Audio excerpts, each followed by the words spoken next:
Hi friends. இது என்னன்னு பார்த்தீங்கன்னா, போஸ்ட் ஆஃபீஸில் ஜிடிஎஸ் அப்ளிகேஷன் வந்திருக்கு இல்லையா? அது வந்து நெறைய பேர் அப்ளை பண்ணியிருப்பீங்க. நான் அப்ளை பண்ணியிருந்தா ஏதாவது பண்ணதில ஏதாவது மிஸ்டேக் பண்ணியிருந்தீங்க அப்படின்னா, கரெக்ஷனுக்கும் டேட் குடுத்துருக்காங்க. சரிங்களா? ரெஜிஸ்ட்ரேஷன் சப்மிஷன் டேட் வந்து பார்த்தீங்கன்னா, 15/7/2024லேருந்து 5/8/2024 வரைக்கும். அதுக்கப்புறம் எடிட் கரெக்ஷன் இது எப்போ போடுற மாரி இருக்கும்னு பார்த்தீங்கன்னா, 6ஆம் தேதியிலேருந்து 8ஆம் தேதி வரைக்கும் குடுத்துருக்காங்க.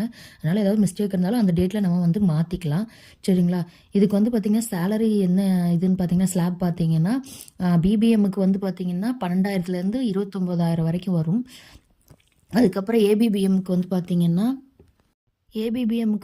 அதாவது அசிஸ்டன்ட் பிரான்ச் போஸ்ட் மாஸ்டருக்கு வந்து 10,000லேருந்து 24,470 வரைக்கும் ஸ்லாப் குடுத்துருக்காங்க. சரிங்களா? இது போக நம்மளுக்கு ஏஜ் ரிலாக்சேஷனும் இருக்குது. ஷெட்யூல்ட் காஸ்ட் எஸ்சி, எஸ்டிக்கு 5 இயர்ஸு. அப்புறம் ஓபிசி இப்போ ஜென்ரல் கேட்டகரி வந்து பார்த்திங்கன்னா, ஓபிசி தான் வாங்குற மாரி இருக்கும். அவங்களுக்கு 3 இயர்ஸ் இருக்குது. அப்புறம் எக்கனாமிக்கலி வீக்கர் செக்ஷனுக்கு கிடையாது.